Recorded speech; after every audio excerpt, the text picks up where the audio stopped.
Hello, I'm Mike Moore, and welcome to the How to Win podcast. Listen, I'm so happy to have you with us today. We're going to have a great time today. I'm in my new edition of How to Win entitled Just a Thought. And each episode, I'm sharing a thought from my thought journal with you. And I want you to think out with me. Let's think together. So, my thought for today is change is a prerequisite for progress. When you resist change, you're resisting progress. I'll read that to you again. I got it from my thought journal. Change is a prerequisite for progress.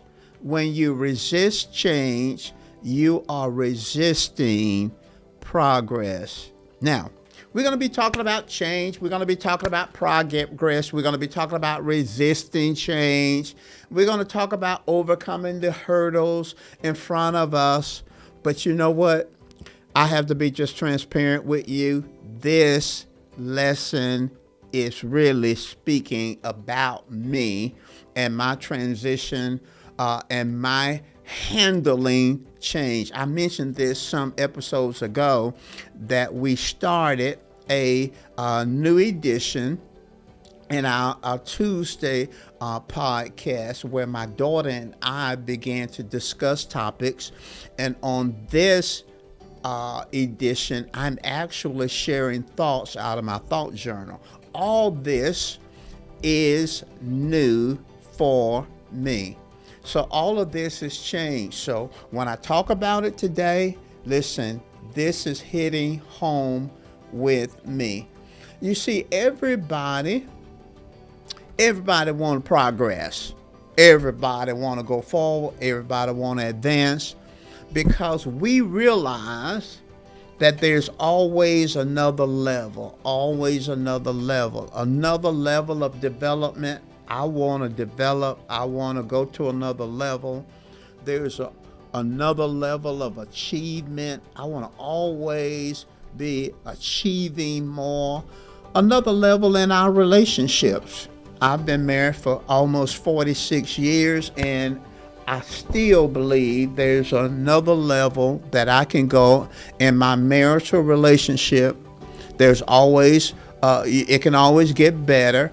And then another level of influence. So we want progress. We want to move forward. But this thought says that change is the prerequisite for progress. In other words, this must happen before that happens. That's what prerequisite literally means. It means something must happen for something else to exist. So we're saying, and this is what the thought is saying, that change must happen before progress can happen. And when we resist change, we are resisting progress. Now, change is the roadblock. We want the progress, but we resist change.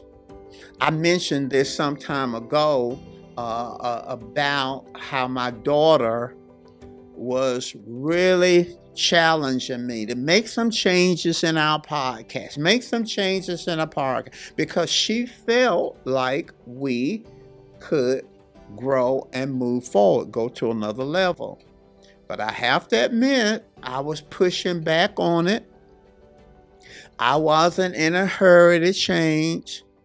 And so really, this is one of those transparent moments where I have to evaluate, because I've taught on change. In fact, as a pastor, every time we wanted to go to another level, I wanted to share with my church and motivate my church to go to another level, and we will enter into another experience, I will always do a series on change. So I understand change, but why do we resist it?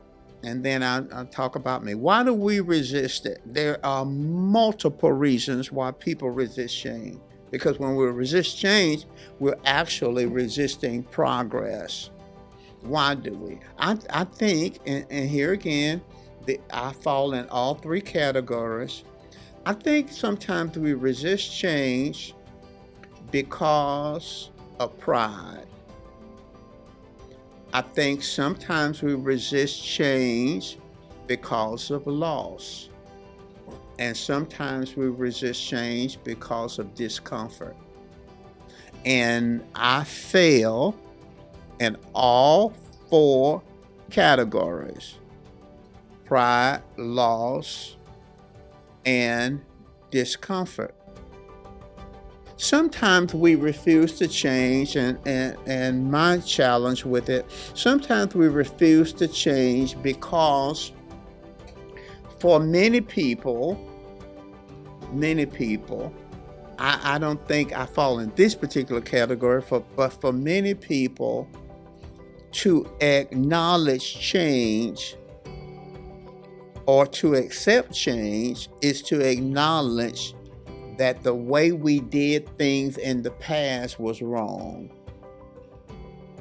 And maybe that is the case. Maybe the way we did things in the past was wrong and we need to change. I had another scenario in my ministry where a member came up to me and said, Pastor, you can talk better than you talk.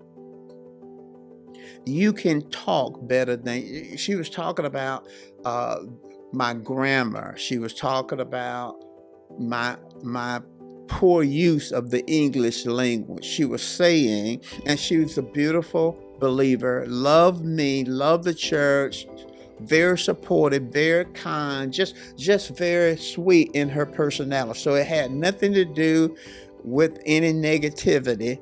She just loved me and she wanted me to grow. She wanted me to develop. And she said something like this, Pastor, you can talk better than you talk. Now, immediately when someone confronts you and it's a change thing, they see something that can help you. Inside of us, we start resisting. We start making excuses. We start, in some cases, we even get defensive. We get defensive, not all the time angry, because I wasn't angry at her because I knew she loved me. I knew she supported the church. I know she cared for me. So it wasn't anger, is that sense of pride, sense of pride. But in that case, I didn't even push back. I actually went and enrolled in a technical college in our city, and I took 2 classes, and one of those classes was an English course. An English course. I took a whole semester of it, and I learned a lot, and since then I've tried to grow and develop my communication skills, and sometimes my subjects and verbs don't want to agree, they want to get together, but I talk much better than I did at that time.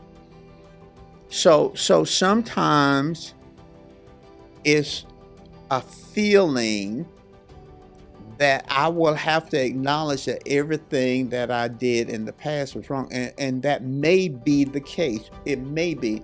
I think in my case, my daughter was saying about changing our podcast and how we were doing some things.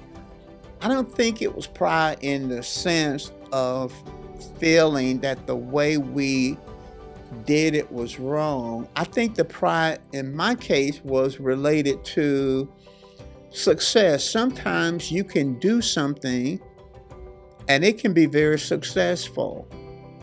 And if we're not careful, we'll think that we should do it forever.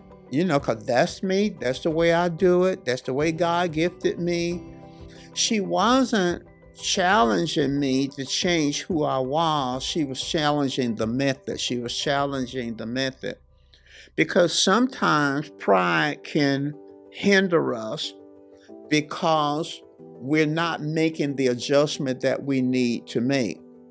Maybe what we did in the past was good. Maybe the way we did something in the past was beneficial. Maybe it was successful. But does it fit today?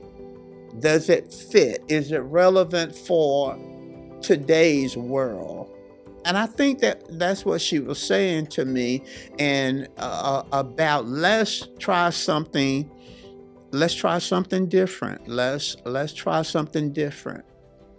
And so, you know, I always have analogies in my head and illustrations in my head. And I'm old enough to remember the rotary dial telephones where you put your finger in a circle and had several circles on the dial of the phone.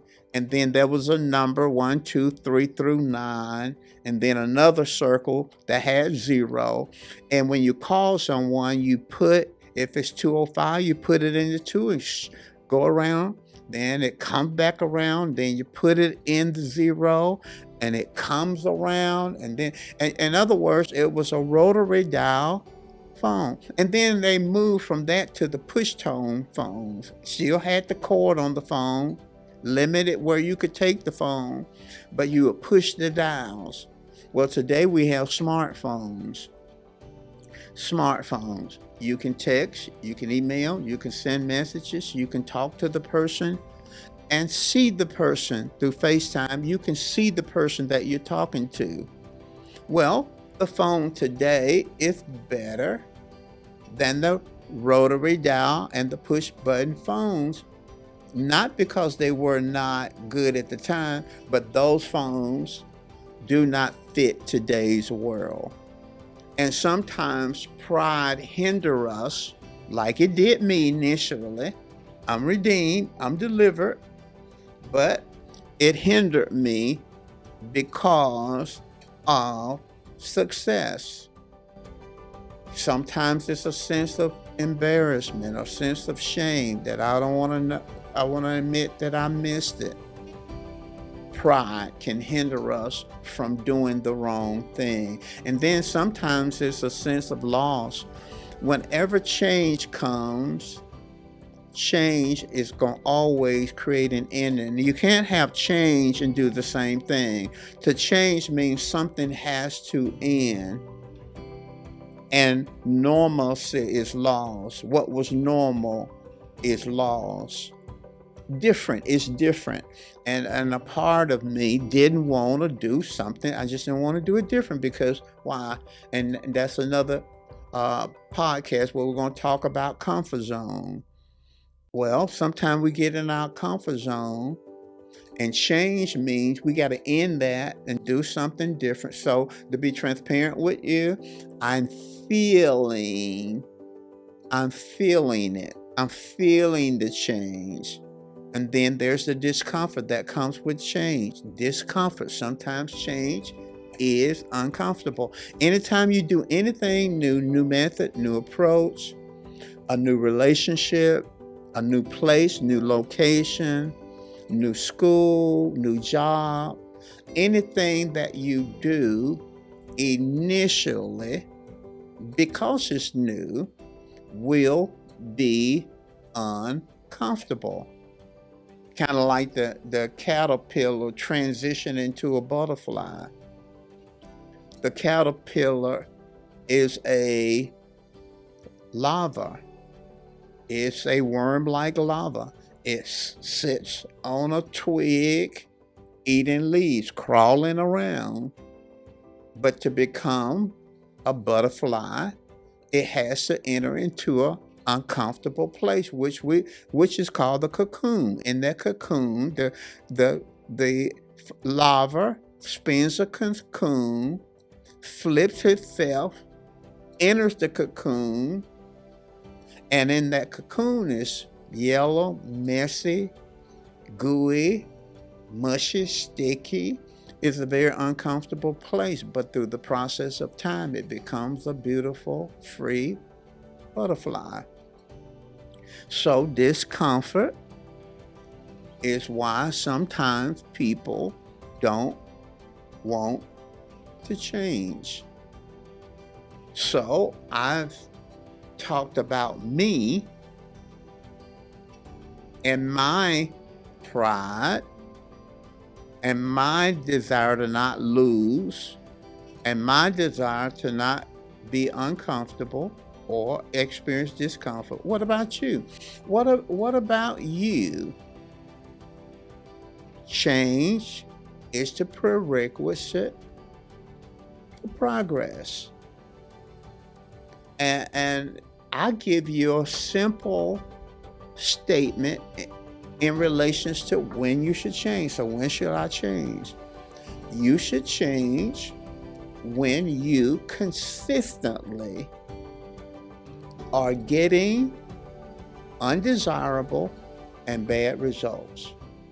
You should change. Let's look at that. You should change when you are consistently getting undesirable and bad or bad results. If what you're getting is not what you desire, whether it be in a relationship, whether it be in an organization, whether it be in your home, whether it be in business, whatever it is, change is the key to progress. It's the key to it. It's the prerequisite for progress. So, are you consistently getting undesirable or bad results? If so, you should change. And those results, undesirable results, bad results, can actually manifest itself in different forms. Like, for example, frustration. If you're frustrated and if you have ongoing frustration, it is symptomatic that you need to change your plan. If in your environment there's disharmony, it can be in your family environment, in your work environment, in your business environment, your school environment. If there's disharmony, if there's confusion, if there's distrust, then somebody has to make some changes. Culture changes. We're in a social media age. You know, I was telling a pastor not too long ago that if you're not on social media as a pastor, there's a good chance that your church will not grow. It will not grow. If you're waiting for people to just come to your church without any contact with them from a social media vantage point, live stream, podcast, whatever mode, then there's a good chance that you're not going to grow. Sometimes we just got habits. We just got habits that we need to change. I don't gain a lot of weight. But as I've aged, my midsection sometimes my midsection started growing. I mean, it started growing, and I started looking at my stomach, and I said, "No, I don't want that. I just don't want that." Well, I want progress. Progress is a flat belly. I want a flat stomach. Okay, so change is the prerequisite to me having a flat stomach. So I had to change some things about how I eat, and I've never been a just big sweet person. I mean, just huge sweets. But I recently began to just get into sweets. Somebody gave me a Dunkin' Donut. I always said, previously that I didn't care for Dunkin' Donuts? Okay, somebody gave me a plain Dunkin' Donut, and it was delicious. I mean, delicious.